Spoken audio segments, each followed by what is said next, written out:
My name is Kelsey Galindo. I graduated from St. Joseph's University in 2015 with my bachelor's in business administration with a concentration in marketing, as well as a minor in art with a concentration in photography.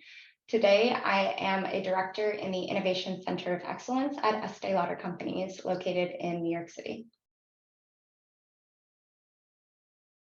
Yeah, so in my role, I lead corporate transformation for a portfolio of brands by identifying scope, solving gaps, and implementing strategic ways to optimize processes, governance, and communication channels.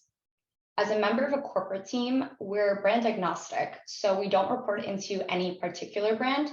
Right now, I'm leading the deployments of the corporate developed portfolio planning tool and an enterprise project management tool to about 18 of the 21 brands within the Estee Lauder portfolio. This will be over the next 2 years. This consists of partnering with brand leaders, specifically the supply chain lead, the marketing lead, and even the brand president, to obtain alignment on brand direction and strategy for the implementation, and then working with the cross-functional teams to deploy and adopt these tools and new ways of working as seamlessly as possible. Yeah, so I'll preface with the fact that my entry path was a bit unconventional. As I mentioned, I graduated in 2015 from St. Joe's. I was also a student athlete, all 4 years women's soccer team. I accepted my first job offer out of college as a digital media buyer in New York City for a media agency. And with any agency position, you inherit the industry that your client is in, and you begin to live and breathe the culture that it is, right? So I worked for brands like Chevron Oil, so I was all up in the gasoline industry. And then I also was in beauty brands like L'Oreal and worked with brands like Garnier and Estee within the L'Oreal portfolio. And while working there over the course of 2 years, I started to look at my manager and my manager's responsibilities. And I just knew that that wasn't the path for me. I didn't want to be doing what they were doing. So I kind of realized I had to make a pivot somewhere. This realization, coupled with the overall negative kind of attitude towards New York City. I was coming from Philadelphia, so you know that there's a difference in the city atmosphere, right? There was long hours of the job. I was commuting from New Jersey.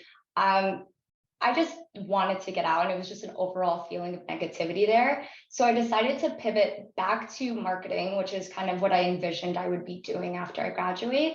And I accepted a product marketing role in hospitality back in the suburbs of New Jersey, where I came from. And I quickly learned that I put myself in a bit of a Goldilocks situation. So my first role was way too fast-paced. It was very time-consuming. And then my second role was really slow, and it didn't challenge me at all. I then also realized, after reflecting on why I didn't like that first role so much, that I actually loved the beauty industry. I think I was just so clouded by all the other negativity in that role and just what I was doing that I didn't realize that I actually really enjoyed it. So with all this free time that I had in this new role in an industry that I wasn't really passionate about, I decided to pursue further education and study for my project management professional certificate, or a PMP. And this is offered and accredited by PMI, which is the Project Management Institute. It's a globally recognized institution for project managers. So someone I trusted for professional advice actually told me I have good qualities that would suit for this position, and just to try it out. So studied for about 3 months, really accelerated studying, but obtained my PMP in 2018. And I accepted a 6-month contract to hire position with MAC Cosmetics global headquarters back in the city, back in New York. I project managed MAC's fastest speed to market collaboration with fashion designer Brendan Maxwell, which I think to this day is still my career highlight. I got to work with him directly, work with his team. I went to his fashion show. This is a sidebar, but got to see all of the supermodels backstage. It was amazing. And so I worked that contract position. I was hired as a project manager for consumer marketing for the global MAC Cosmetics team for about 6 months. And then I transitioned into a newly created team called MAC's Global Transformation Team. So from 2019 to 2022, I expanded my scope from project management to portfolio management. And I worked on identifying gaps in the new product launch process and developing improvements, implementing tools, and identifying ways to streamline governance and to increase overall the brand efficiency. During this time, I also earned my graduate degree in enterprise project management, which is essentially portfolio management at Stevens Institute of Technology. And I'm currently enrolled at the Fashion Institute of Technology in New York City, pursuing a graduate degree in cosmetics and fragrance marketing management under a sponsorship that I earned from Estee Lauder. So I've recently transitioned to this corporate role, which is the NPL Business Integrations, where I'm now deepening my transformation knowledge, honing my strategic perspective, and expanding my breadth of responsibilities across these portfolio of brands. To answer your question, I don't think there's a typical path for this role. I noticed that a lot of my colleagues that I work alongside with here do have background in supply chain. So they've had roles from global business planning to the new product launch project managers. So they were project managers in supply chain for many years before expanding into portfolio management, which is what we do today. So someone can certainly transition from marketing into a role like this if they like or have a focus in process and enjoy transformation strategy. To be successful in this role, you have to be excellent at stakeholder management. This requires a degree of emotional intelligence and soft skills so that you can meet each of your stakeholders' needs effectively. So in the same vein, you also need to have strong communication skills, both verbally and written, right? So I communicate with stakeholders within the brand, from the brand president and the executive leadership to the functional teams and the administrative assistants. It's so important to be able to cater your communication to the correct audience so that anyone that you're talking to, if you're able to convey the message, it comes across simply, clearly, and comprehensively. This can look really different if you're speaking about the same thing to the brand president or to the functional teams, right? So it can be exceptionally challenging in these situations when the content you're sharing is highly specific and detailed, and the verbiage, for the sake of accuracy, needs to be almost the same. So this process and this of making the communication more efficient, I kind of find it fun. So I like being able to kind of build into that. And that's both a skill and an interest that I have. But in addition, you also need to be a problem solver in this role. Every day we're met with new challenges or obstacles that require us to pivot our plans, but we're still required to meet our deadlines. It's the ability to synthesize these problems, develop solutions, explain what those risks and trade-offs are, and then also offer a recommendation and path forward. You need to be extremely detail-oriented and equipped to manage a ton of moving pieces. Like I said, I'm already engaged with like 13 brands, and each of them are all going towards the same end goal, but none of them are on the same path. They all have each of their needs. Trying to keep up with all of them, it's super important. They're all really important to themselves, and you need to give them that attention. I would say St. Joe's, the challenging curriculum and workload definitely strengthened my attention to detail and my ability to effectively problem solve and manage multiple timelines and due dates. I think that those skills are really so invaluable, and without them, I mean, I don't think I would be able to have gotten as far as I have today. So I would recommend that students look to take a supply chain course. This is not something I did, but I wish I did. If you're a marketing major and want to go into product marketing, having the knowledge on the process will help you tenfold with understanding your scope of reality when bringing a product to market. It will truly give you that 360 lens of the project lifecycle. And I'd also recommend looking into obtaining certificates specific to the field that you are in or want to be in. So I know St. Joe's offers some great certs and even associate degrees that enhance your career. And then there's other avenues, like I mentioned, PMI, which is an independent institution, but it's highly specialized. So this offers you the global accreditation and expertise within a specific role. In general, if you're in business, I think everyone should pursue their PMP certificate. Personally, I think it's something that everyone in any role can benefit from. You're learning the formalized theory of managing a project lifecycle, and every company has projects. Certificates may not seem like a big accomplishment, but like when you're comparing it to a graduate degree or something to that, extent. But I will say with 100% confidence, people reach out to me more about asking about my PMP than they have about my graduate degree. I really recommend using LinkedIn. I know that there's probably maybe opinions on that, but I really think that leveraging LinkedIn is a huge way to network, as well as speaking to people in your local community. People around you are all at jobs, they're all in their career, like they have advice and they can help with networking and helping pursue or mentor you. It really is amazing how much people want to help support and mentor and elevate young professionals. All you have to do is just show your interest. It really is incredible. I also recommend going to those events. And I think you know what I'm talking about, right? Those networking events, they may seem cheesy, but I think it's really important to go. Just get dressed and show your face. Meet people and talk to them. Even if you don't make super meaningful connections, right? It's strengthening so many other soft skills that will become invaluable in your professional career.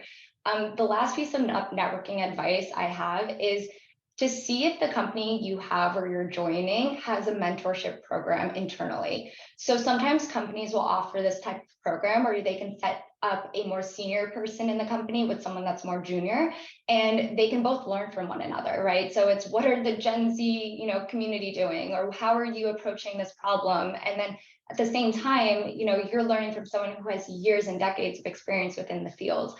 So it's both an opportunity that sometimes isn't promoted, but is absolutely something that you can get yourself into.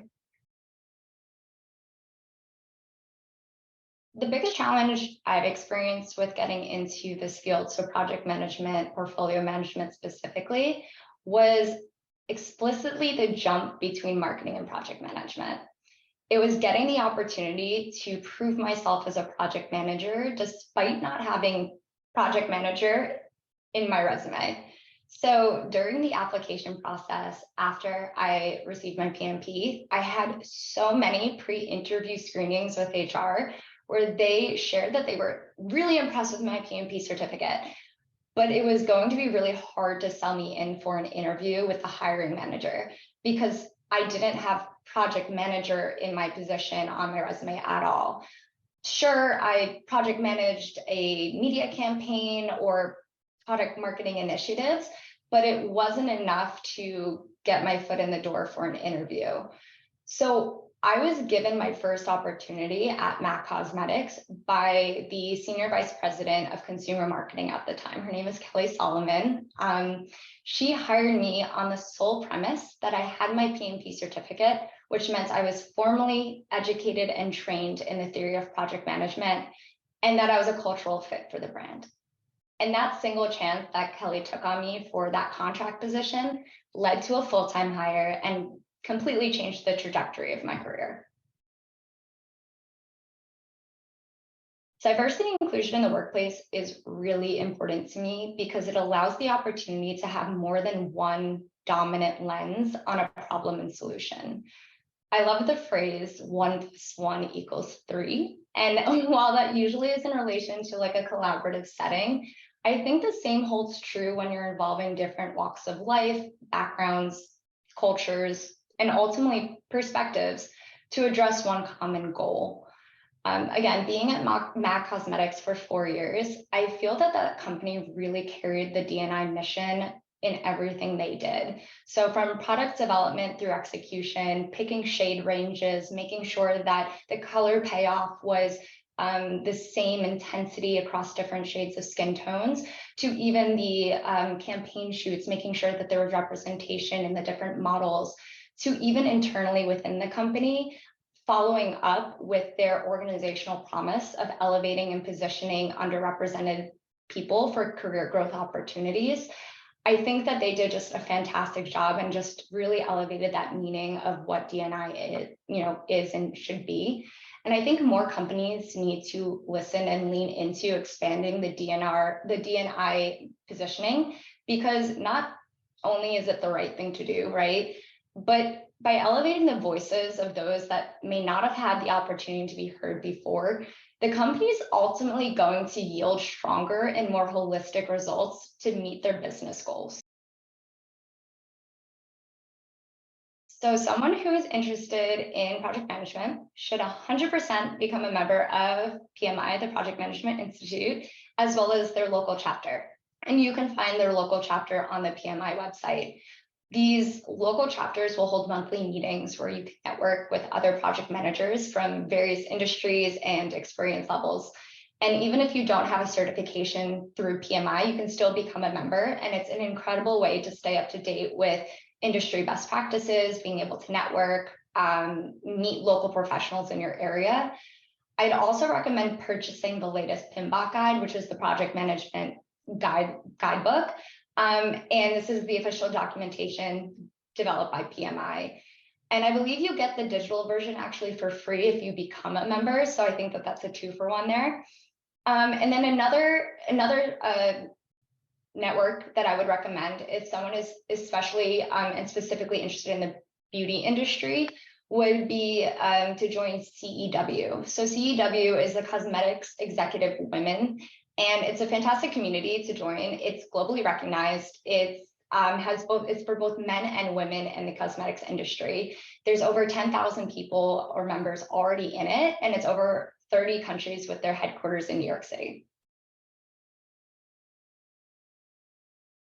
So one thing I wish someone told me while I was at St. Joe's would be that marketing is such a large and broad degree.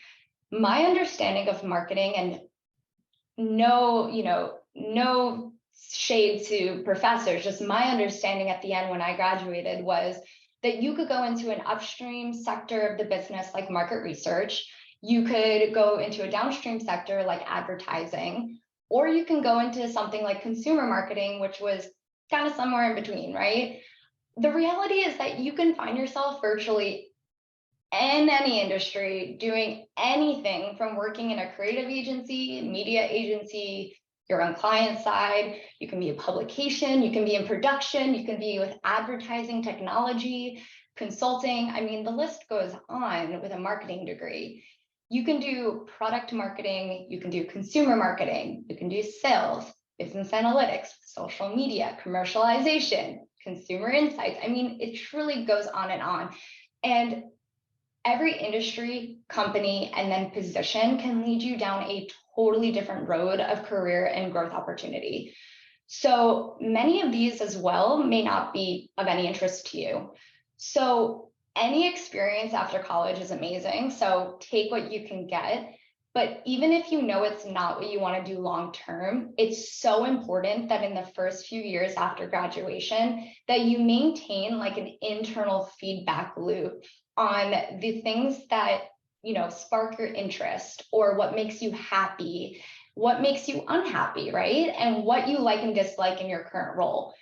And even identifying in this time some of your natural skill sets and strengths so that you can use all of this information to drive your next role search. I think if someone would have told me these things in St. Joe's, I probably wouldn't have been like as stressed as I was and had so much anxiety about accepting my first job, because I thought by accepting it, I was going to be stuck growing in an industry or a job that I didn't really like.